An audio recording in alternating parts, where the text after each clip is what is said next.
Pasensya ka na kung minamadali kita. Kailangan ko lang kasi talaga ng pera. Sigurado ka? Isasanla mo lang ito? Ibenta mo na sa akin.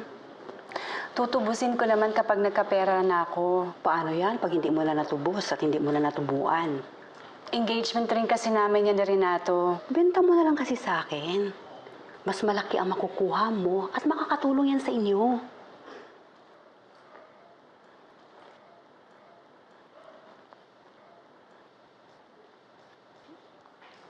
O sige, bebenta ko na lang. Oh, wala nang bawian yan, ha?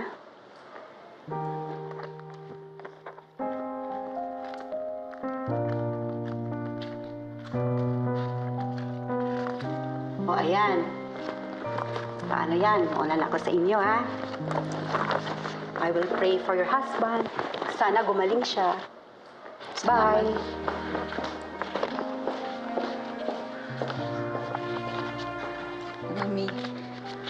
Mami, hindi mo na ba talaga tutubusin yung sing-sing mo? Di ba bigay sa'yo yan ni Daddy? Material lang yan. Mas mahalaga ang buhay ng daddy mo. Makakabili pa ako ng singsing na yan ulit. Pero ang buhay ng daddy mo, hindi mapapalitan.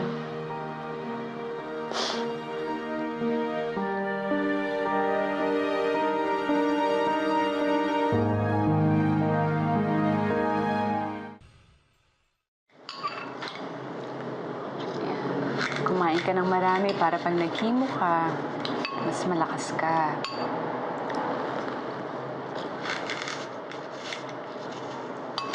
Minda, nasaan ang singsing mo? Bakit di mo suot? Naiwan ko sa bahay. Sigurado ka na iwan mo sa bahay ng singsing? Minda, ano nangyayari? Meron kang nililihim ba? Nasaan yung singsing? Oh, bakit? Oh. Bakit ka umiiyak?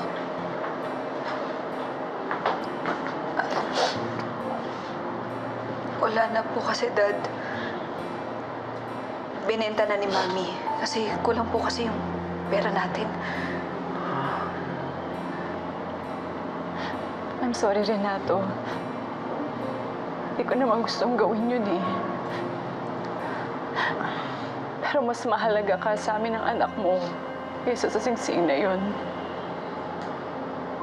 Patawarin mo ako.